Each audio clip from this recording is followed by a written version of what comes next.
Assalamualaikum warahmatullahi wabarakatuh. Perkenalkan, nama saya Muhammad Cakrandi Kalam, mahasiswa Teknik Perkapalan Universitas Indonesia dengan NPM 2206062195. Pada video kali ini saya ingin memaparkan hasil tugas besar saya dalam mata kuliah permesinan kapal, yaitu merancang bearing mesin kapal. Masuk ke pendahuluan, di sini ada tiga tujuan kita. Yang pertama itu mencari diameter shaft, dipilih sesuai dengan perhitungan iterasi yang sebelum bisa dilakukan.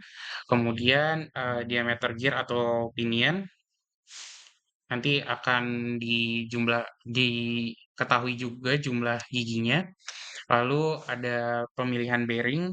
Setelah nanti bearing dikalkulasikan, kita akan mencoba untuk mencari bearing yang sesuai di katalog. Eh, yang masuk di pendahuluan juga adalah spesifikasi engine saya. Ini engine yang saya gunakan pada tugas merancang kapal saya. Kemudian yang menjadi bagian dari pendahuluan juga adalah properties dari material yang digunakan, yaitu steel alloy dengan data properties sebagai berikut.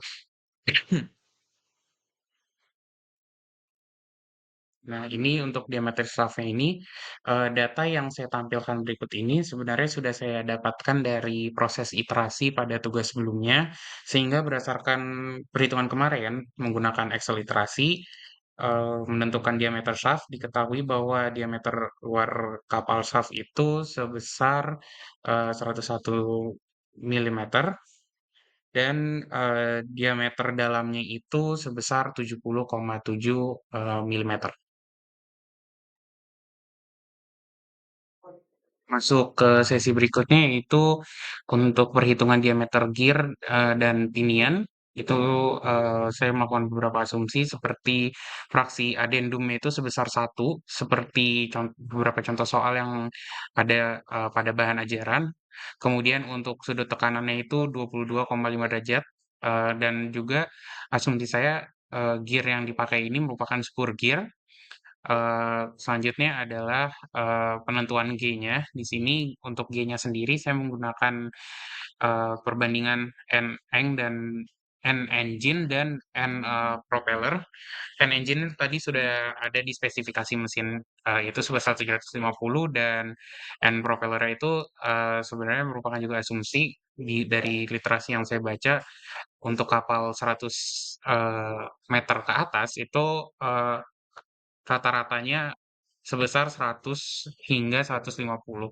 Dan saya juga udah mencoba me- menghitung sendiri.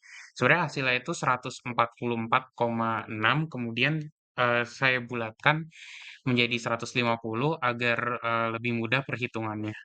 Habis itu setelah G dan asumsi-asumsi lain sudah ditetapkan, maka langkah pertama saya adalah mencari TP atau jumlah gigi yang dihasilkan itu sebesar 12,61, lalu dibulatkan jadi jumlah giginya jadi 13. Terus untuk DS-nya yaitu sebesar 52,1, dan diameter G, diameter G itu sebesar 260 milimeter. Setelah didapat ini, kita dapat kembali ke rasio perbandingan G, yaitu DG per DP. G sama dengan DG per DP. Dengan demikian didapat diameter pinionnya itu sebesar 52 milimeter.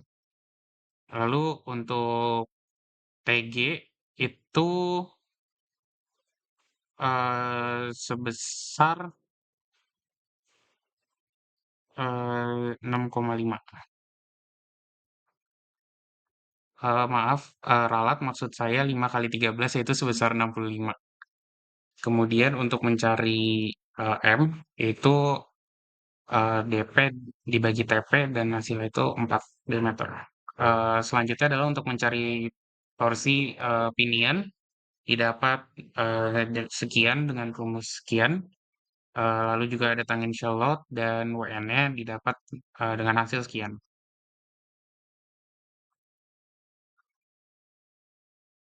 Nah, untuk kebutuhan bearing sendiri, ini saya gambar free body diagram. Untuk panjang shaft-nya sendiri itu, 20 sampai 30% dari, eee, panjang kapal dan diambil itu dari, buritan. Nah, di sini, saya sudah melakukan perhitungan, hasilnya itu sekitar 16 meter dari buritan. Kemudian saya juga mengasumsikan bahwasannya, bearing itu diletakkan di tengah. Selanjutnya, kita mencari, FB atau F pada bearing dengan perhitungan statika struktur.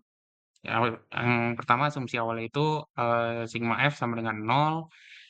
Di sini juga ada, Fs, pada seal itu ke atas, asumsi awalnya itu ke atas, terus, asumsi awalnya itu untuk, bearing juga ke atas, dan, sebenarnya dikurangi jumlah dari, WR. WR itu ke bawah. Nah, karena sama dengan 0, maka Fs ditambah Fb itu hasilnya adalah WR agar, mencapai titik ekuivalen. Terus habis itu, selanjutnya adalah untuk mencari, total momen pada, eee, Fs.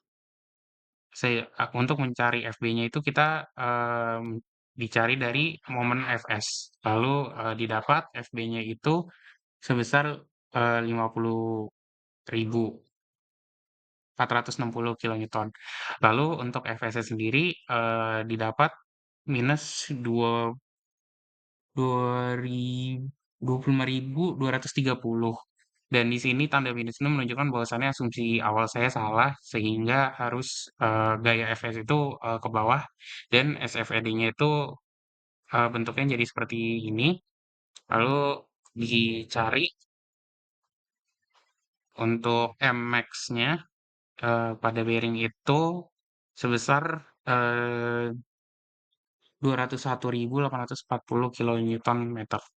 Nah, dari, perhitungan yang sudah dilakukan, maka saya menentukan untuk bearing sendiri itu menggunakan high load tapered roll bearing. Ini ada di katalog, saya menyesuaikan dengan diameter dari si shaft-nya sendiri. Kemudian di sini juga, menahan gayanya itu, lebih, eee, dari yang kita butuhkan. Sekian, presentasi saya mengenai tugas, merancang bearing ini. Kurang lebihnya mohon maaf, dan terima kasih.